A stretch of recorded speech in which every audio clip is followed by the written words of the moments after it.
Well, that's about as far as I can go. Don't think I'll be allowed to use the theme song here. Last summer, as I was on a roll and further establishing myself as the beating racing games with bad characters guy, I set my sights on completing a game that's been requested pretty much since my journey began, Star Wars Episode 1 Racer. In it, you play as pod racers, like shown in The Phantom Menace. While there was only one race in the movie, LucasArts expanded the idea and turned it into a full-fledged racing game. You race across different areas from the Star Wars universe, and when you win, you earn True Guts, which can be used to upgrade your pod. Episode 1 Racer was perfect challenge run material, and I wanted to try and beat it with a character that has the worst base stats in the game, without upgrading their pod at all. At the time, I chose to use Elon Mach, who has low base stats, including some of the worst handling in the game, and an okay boost. Then I had to decide which version I was going to play on. Since I knew nothing about this game, I left it up to a poll, and the votes were overwhelmingly in favor of the Nintendo 64 release. So I fired up my 64, got to work, and, well, I can let the clips speak for themselves.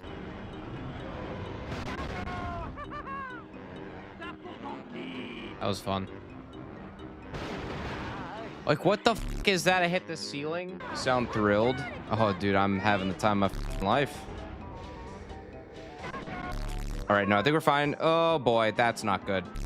Where do they come from? This is one of the most difficult games I've ever tried to play. It was a combination of Elon Mach being difficult to control and the fact that the game runs terribly on the 64. To say it was frustrating would be an understatement, but I stayed determined to see this challenge through. That was until I reached races like Executioner and Grabvine Gateway. Executioner was a nightmare, especially due to the anti-gravity tunnels. It took me hours to even qualify in this race. Grabvine was the final nail in the coffin for me. I continuously failed to make it through these sharp turns, and the low resolution and frame rates made the jungle hard to look at and get through, which drove me insane. It got to a point where for the very first time, I questioned whether or not that a challenge was worth it. I wasn't having any fun, and at the end of the day, I didn't even really like Star Wars all that much. Was it truly worth putting myself through this just for some clicks on the internet? I decided after many failed attempts to qualify in Grabvine Gateway that I was done and I didn't ever want to play this game again. This decision was only more solidified after I reconsidered days later and tried to run the Steam port instead. That was a headache all on its own. But long story short, you gotta jump through hoops to get it to show up on OBS. All signs pointed away from Episode 1 Racer, and I was eager to move on to other projects. So that's what I did, and for a while, I never looked back. As time moved on and I completed more challenges, viewers in my chat and comments on my video would ask, what happened to Episode 1 Racer? I mean, I did talk about it and tease it quite a bit, but I typically answer with, I don't really like Star Wars, the game wasn't all that fun to me, the challenge took a toll on my mental health, you get the idea. The comments and questions would eventually slow down, but even so, I couldn't deny that Episode 1 Racer was one of, if not the most requested game for me to cover on my channel. Nearly a year having passed since my first venture into pod racing, I felt like I was ready to give it another shot, but this time, I wasn't gonna play on the 64. If I was gonna put myself through this again, I'd at least play on a release that can run more than 20 FPS. So I tried the Steam version again, quickly remembered why that was a bad decision, and settled on the Dreamcast release instead. Elon Mach and I raced all around Star Wars land, and soon I'd be back at one of my arch nemesis tracks, Executioner. It gave me so much trouble on the 64, but on the Dreamcast, I was able to beat it in a fraction of the time it took me to qualify on the 64. Holy sh**.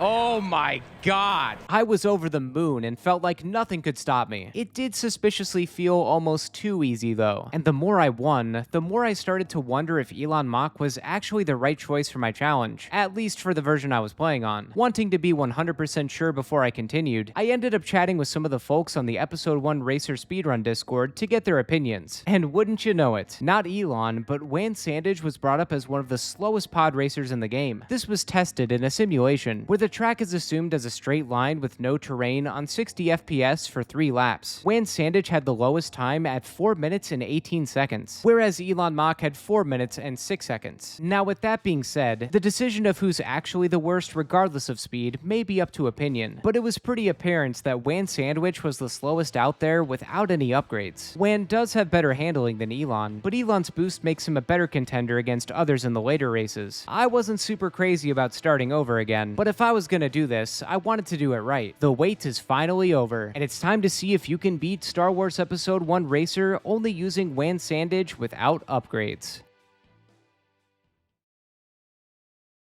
In my original challenge, I was content with just qualifying, but since I'm playing on a better version of the game, I'm gonna try and get first place in every race. Since I previously covered a bunch of ground with Elon Musk, I unlocked Wan Sandage and was ready to start over in the amateur pod racing circuit. But being freshly out of these races, I won almost all of them on my first try. Same with the semi-pro circuit. I know, crazy right? Usually these videos start off with me struggling for a little while. In actuality, the first two circuits are pretty easy, and if I sat here and talked you through every race I beat in one try, we'd be here a while. Rest assured, you're not missing out on much. But if you're interested in seeing this full run from front to back, I'll be uploading it to my second channel in the not so distant future. For now, I'll show you some of the highlights from these races, and then I'll bring you up to speed on how the game works if you're unfamiliar. Then we can get into some real pod racing. Well, now hold your horses. I know how this looks. You're probably looking at this guy. You're probably looking at this guy and thinking to yourself, like, worst in the game, Bupkis. I call Bupkis. Fud. Look at that time. It's a lap time of 2 minutes. I could have made a whole bowl of oatmeal in that time. I'm still on the second lap. For the love of God, hope no one catches up to me. The 7-minute long race. Pod racing is a little more complex than your average racing game. You have a plethora of stats and different things that can affect your gameplay. Since I'm not upgrading, I'll try to cover the basics as best as I can. You can tilt your pod to the left or right. This helps you get through some tight areas on the track that you might encounter. There's also a slide you can perform for harsher turns. While airborne, you can hold down on the joystick to glide longer, or up if you want to land faster. You can boost by holding up on the joystick when your acceleration meter is full, but boosting can only be done for so long before your pod starts to overheat. If that happens, you'll blow out. If you max out your boost, you'll have to wait a little bit before you can boost again. The time you need to wait will depend on your pod's cooling system. Pods can take damage from hitting debris, walls or harsh landings, and other pods. The damage will be shown here. You can repair damages, but you'll be slowed down while doing so. As an alternative, all damages will be repaired after you blow up. That about covers all the simple stuff. If you're curious and want a more in-depth guide on how to play, there's a great video by Domi that goes into more details, which you can find in the description. So here we are at the Galactic Pod Racing Circuit, where the Wan Sandage run truly begins. First up, Executioner. Toy Dampener, the track favorite, is a beast, and a prime example of how the difficulty begins to ramp up in the circuit. If you're not behind him, then he'll be on your ass like a bogey on Slippy's tail. Oh, but he's not the only thing you have to worry about. Okay, I just got vaporized immediately. That's fun. Executioner has these silly little anti-gravity tunnels that are run killers. These were one of the main reasons why I resented this game. If I somehow didn't explode trying to enter the damn thing, then a rock inside it would get in my way, or I'd be slammed to the ground at the exit because why not?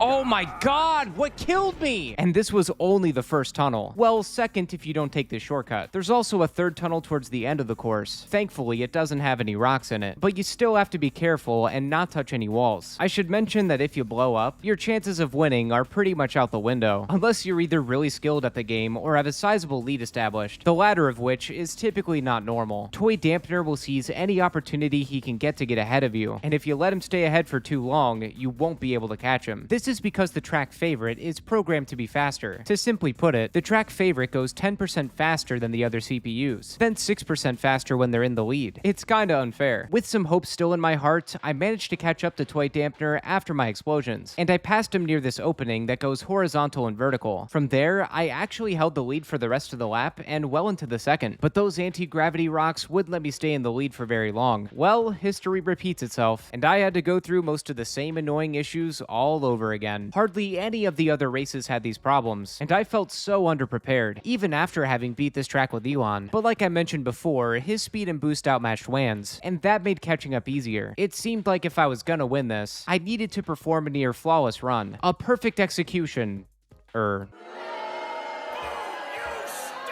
Obviously, not crashing into anything would be a plus, but that didn't solve my speed issue. Thanks to some pointers from my chat and members of the Episode 1 Racer speedrun community, I'd figure out how to get through Executioner with style. At the start of the race, you should try and boost just enough to pass Toy Dampener. Don't use too much of the boost though. You'll need it to cool down so you can use the majority of it while passing through the shortcut at the end of the tunnel. When you're about to overheat, stop and let yourself cool down for a bit. Then you can boost a little before hitting the anti-gravity tunnel. I was told the best way to enter the tunnel was through the side. The rocks are unfortunately just always going to be in the way. If you reset enough times like I did, you'll eventually get used to them and can dodge them most of the time. Exiting the tunnel, I exhausted my boost and let it cool down before the final tunnel, and then just gunned it from there to the finish line. Holy moly. Holy sh. To my astonishment, I actually didn't crash a single time on my winning run. I mean, I spent over an hour getting it all out of my system, but it was such a big deal for me. Conquering a race that was one of the catalysts that made me want to quit this challenge felt so good. Though I should point out that even without accidents, I still barely won by 2 seconds. That's how hard this challenge starts to get in the late game. I'd have a bit of calm before the storm in Sebulba's Legacy. I was in and out of there on my first try, but then it was time to face my demons once more.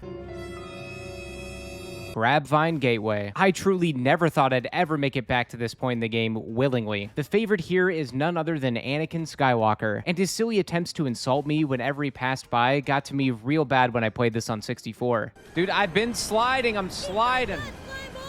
Just need to slide into Anakin's pod and blow it up. I'm pleased to say that this was much more tolerable to get through. Bless these enhanced visuals and frame rate, though the forest section and the use of sliding took some time to get used to again. Like, these turns suck. How is it with these turns? But on my first full completed try, I got second place, only because I blew up at the rocks in the final lap. For the first time ever to me, this actually seemed doable, if only this race didn't take so long to finish. To get through Grabvine Gateway, you have to be comfortable sliding. If you're doing a no upgrades run like this, you aren't going to make it through here without it. In the swampy area, mostly everyone will take the long way to the tight turns, but you can actually cut through that if you take a right and left turn up here. When the second lap hits, a shortcut will open around these twisty turns. From what I've seen, the CPUs typically won't use this, so it'll give you a huge advantage. As long as you keep your explosions to a minimum and boost on some of the longer straight sections, then you'll have a breezy time in Grabvine Gateway. Oh my god. This, and I do not say this lightly, this level made me so angry when I played it on 64. I never wanted to play this game again because of this level. I couldn't believe it. It actually only took me 30 minutes to get through here with Wan Sandage. The one track that made me swear I would never play this game again was beaten in only a handful of tries. To me, this felt almost unplayable on the 64. But just like that, it's over. In a weird way, it almost seemed unfair. I fully expected this to be a big talking point in this challenge, but it was over with before I even knew it. Crazy how that works sometimes. Either way, it was done, and I could finally continue and see what lies ahead. Andobi Mountain Run is the next race, and the track favorite is the unforgettable Mahonic. The snowy tundra is easy to get through at the start. It pretty much mimics the first half of the previous courses on Ando Prime, but after you get through the icy surface to the underground, you reach a brand new area with one structure in the middle. That thing has a wiener. The path split off a few different ways, and I just randomly chose one to go through. Judging by the CPUs to the left of me, it seemed like I may not have picked the most optimal path. Even so, I didn't fall too far behind, and taking this tent shortcut near the starting line in the second lap brought me right next to Mahonic. He'd start to get some distance on me, but didn't account for the fact that I'm the most reckless pod racer in the galaxy.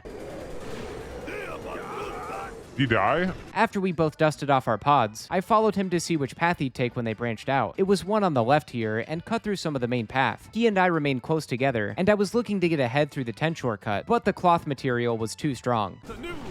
Oh, please. I followed this same formula on my next try, and beat Mahonic by about 11 seconds. Didn't expect to have a lead that big. Death Row's Revenge. I didn't even know Death Row had beef. He isn't even the track favorite either. Just some guy named Odie Mandrell. Sounds a lot like Howie Mandel. This course is high in the sky, and the first obstacles to get through are these gaps that you have to fly over. I've been considering restarting the race. You can also fall off these bridges if you're not too careful. Passing through them will bring you to a bunch of buildings, and it was a little hard to tell where I was supposed to go at first glance. Could have followed the mini-map, but I like to make my own way sometimes. I made it through here following close behind Odie, and this guy right by me just started freaking out. I boosted away from him and caught up with Odie in the second lap, and he just stopped all of a sudden. He literally handed me the win right there, and I squandered my chance by boosting off of this ramp. Did I go too fast? What the hell? More explosions happened on my next few tries, but it only took a couple of resets to win the race. Fire Mountain Rally brings us back to Barunda. It's a reverse track that's similar to Grabvine, but skips most of the forest and swamp and adds a volcanic segment. I found myself struggling through the turns in the forest. You gotta either slide or slam on the brakes to make it through this tight turn. Same for the turn that follows shortly after. Once you're past that, the volcano is super easy to race through. At the end of the volcano, it's back to the rocky turns from Grabvine, and finishing the rest of the track in reverse. Overall, Overall, my biggest issue were the turns in the forest. I hit the walls a lot and kept damaging my pod. I kinda assumed the volcano was gonna cause some issues, but it was no trouble at all. I just needed to get a grip on these turns. The same shortcut opens up on the rocks in the second lap like in Grabvine too, so that was a huge help. After clearing the jungle on one of my attempts in the last lap, I passed the track favorite, Bendocott, and it was looking like I had the rest of this race in the bag. Oh my God, dude. Well, thankfully, that wasn't the be-all end-all. I picked myself back up, took the shortcut in the rocks, which put me in first place, and exhausted my boost power all the way to the finish line. That just leaves one final race in the galactic pod racing circuit, the Bonta Classic. This is the full experience of the Bonta training course, and who else to be the track favorite than Sebulba, who served as Anakin's rival in this race in the movie, and he is not one to be messed with. Almost no other track favorite compared to him. You let him get too far ahead, and you're finished. You're also dealing with him in one of the largest tracks in the entire game, with lap times spanning well over 3 minutes each. Well, without upgrades, that is. I wasn't even close to ready for the Bonta Classic. The game definitely expected you to have souped up your pod or chosen a faster one by now. In each attempt, I slowly started to lose my positions, and even if I so much as bumped a wall, I'd be down a few more spots. I knew there was no way in hell I was going to figure this out without a little help, so I checked out a few run-throughs of this race to see if there was anything I could do to take the lead. Sure enough, there was plenty of things I was missing out on that I wouldn't have caught on my own. Like at the beginning of the race, you can cut through the right and find a hidden shortcut. You'll lose a lot of speed on the terrain though, so you'll have to boost most of the way through before you reach this jump. If done right, you'll be slightly ahead of Sebulba, but in my case, not for too long. Then the paths branch into 3 sections. I found the one on the right to be the most effective for me, but I don't think it matters too much. From there, I boosted during this long straight section, and right after maneuvering around these rocks is where Sebulba would catch up to me if he was behind. You can't let him get too far ahead, lest you want to lose precious progress. So it's good to have your boost cooled down and ready to go inside and outside the cave. But you have to be careful on the outside. There's flames that pop up out of the ground, which can catch you on fire. More often than not, Sebulba will likely keep the lead by this point in the race, though on rare occasions, he can get crushed by this giant vehicle that roams the sands. Holy fuck. He definitely got blown. Wait. He did get blown up. Bro got Squidwarded by the machine. If that happens, it's a prime opportunity to widen the gap, but you'll want to make sure that you have enough boost to make it through the terrain again for the shortcut. The Bonta Classic was excruciating to say the least. Even though I had my fair share of screw-ups, I'd get my lap times down to below 3 minutes, but that was still not enough to catch Sebulba sometimes. It felt like I had to play near flawlessly, and that was going to take some time. Unfortunately for Sebulba, I had all the time in the world.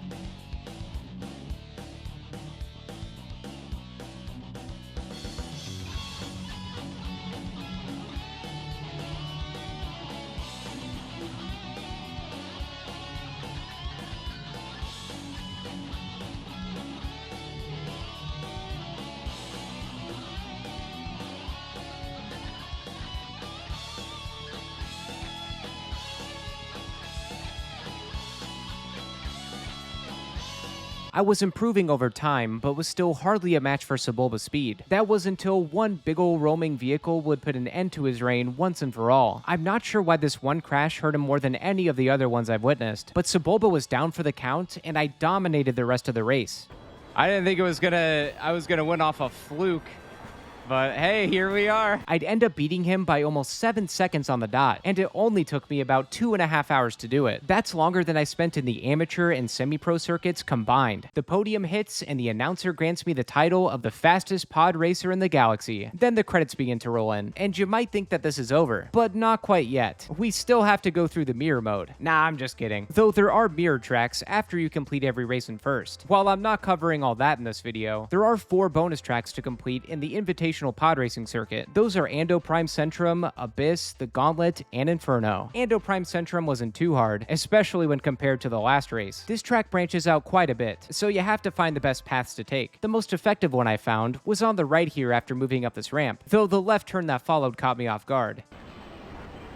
Oh, damn it. From there, I kept to the left and turned right on this ramp. Then I stayed to the right to get around these buildings. I was doing fairly well and was right behind this track's favorite, Slide Perimeter, in the second lap. I was stuck behind him for the majority of the final lap, and he celebrated too early before crossing the finish line.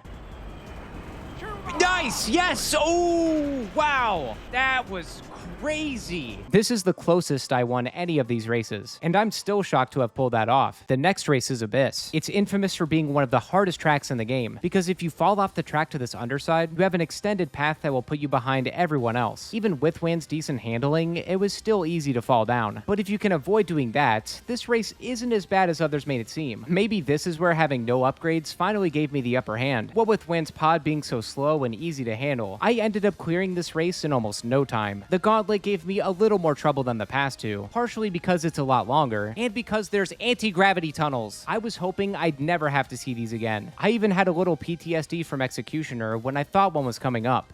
No! Wait. I've mastered them before though, so I can surely do it again.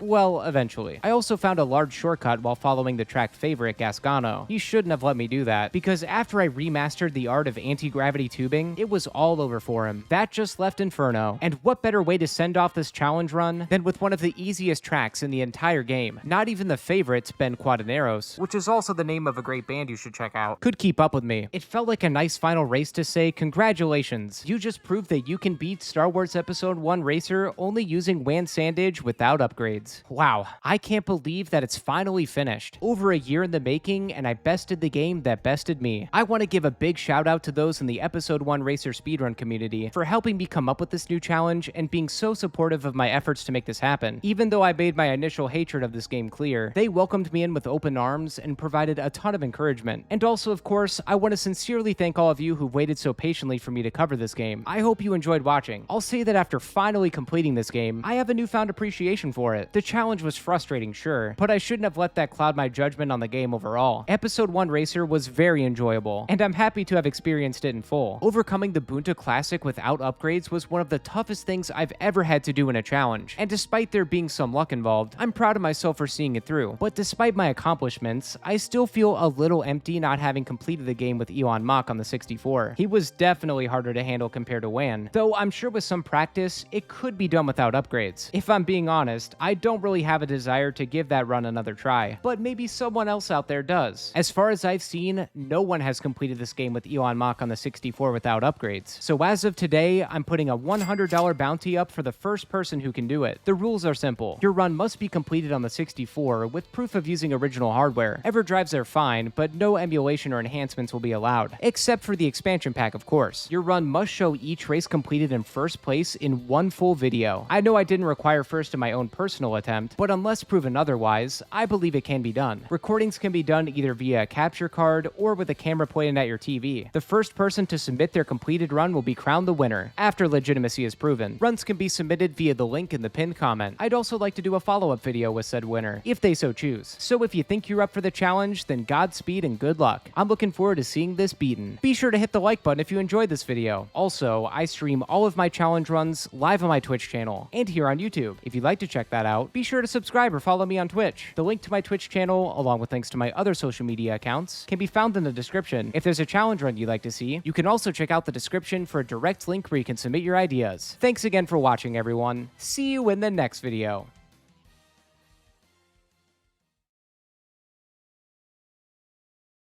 That dude just a chicken? Bro just looks like a... Yeah, dude spread an eagle over there. One guy looks like a cooked chicken, or a skinned rotisserie chicken. And then our freak of nature. You just a little chicken. Cheep, cheep, cheep, cheep.